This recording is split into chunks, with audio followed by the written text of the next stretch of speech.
Thank you so much for having me. I've just joined as the Chief Expansion and Innovation Officer.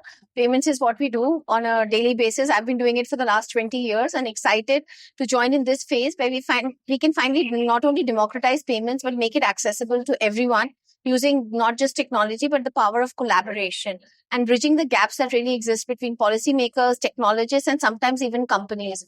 We would love to make you all a part of these conversations and collaboration as we increase the opportunity size of digital payments, making technology actually enable financial inclusion at scale.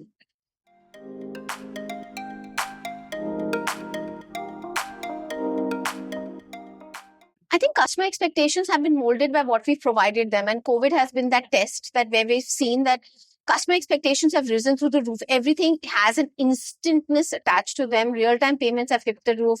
We are now in countries where instant payments have suddenly rocked the boat with the hockey stick growth.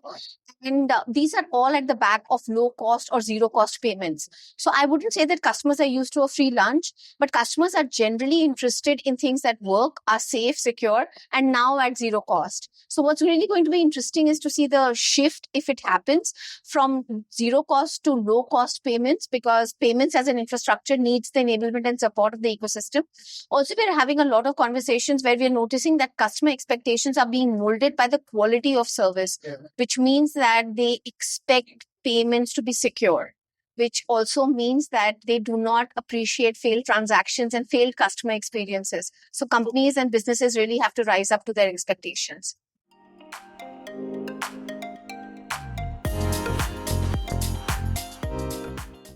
I actually believe that fintechs have created the most impact in terms of MSMEs. Now, they are the lifeline and blood of every single economy, specifically in the Asian region, in the less advanced and the emerging economies.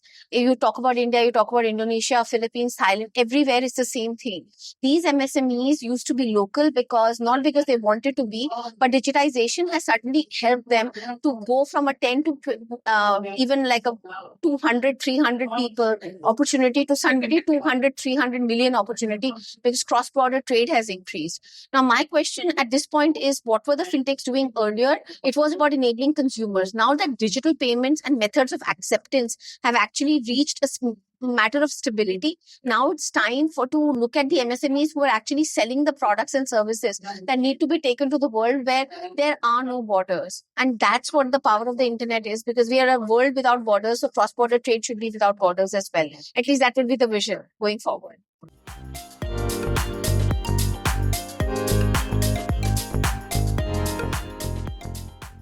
I'm one of those people who's going to be slightly controversial here, but the word AI has come in now, but data sciences and has been used over the past, I would say, maybe 25 years. And in fact, I come from a cards network background. I can tell you that is the lifeline based on which fraud prevention happens. And I've written a post only 3 days ago and I got a little bit of flack for it, which is fine.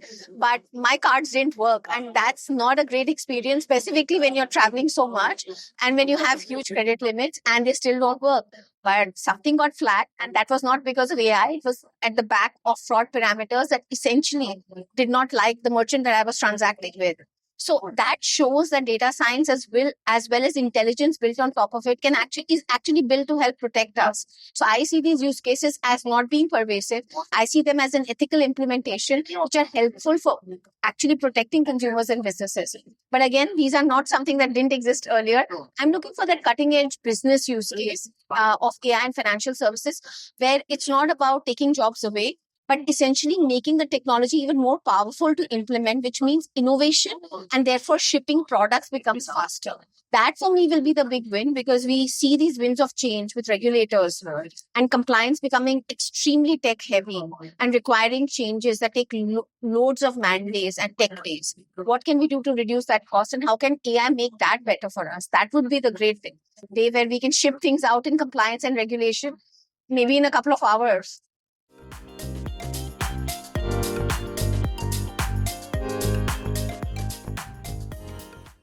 I've heard of a lot of words and some of them are bleeding through my ears right now. But since these are common themes, I'm sure I'd love to pass those on to you as well.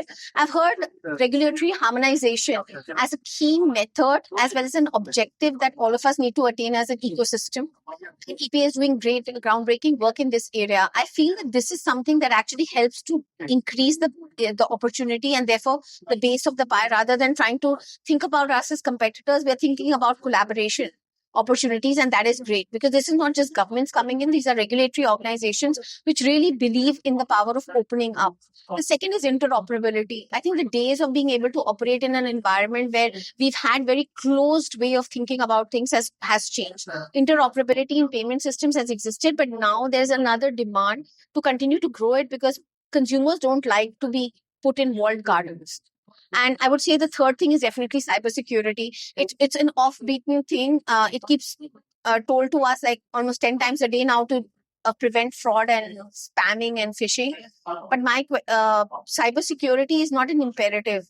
It's something that if you don't do, your business will not exist tomorrow. So it's become such a huge trillion-dollar business for fraudsters and scamsters to actually help consumers lose trust in the system. And I say help consumers lose trust because it strengthens alternate kind of payments which do not come under a regulatory gambit.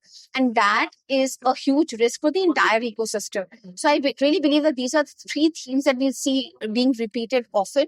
And in 2025, I hope something new will emerge, but I see that this will be a long-term vision for all of the ecosystem players to help collaborate and solve for.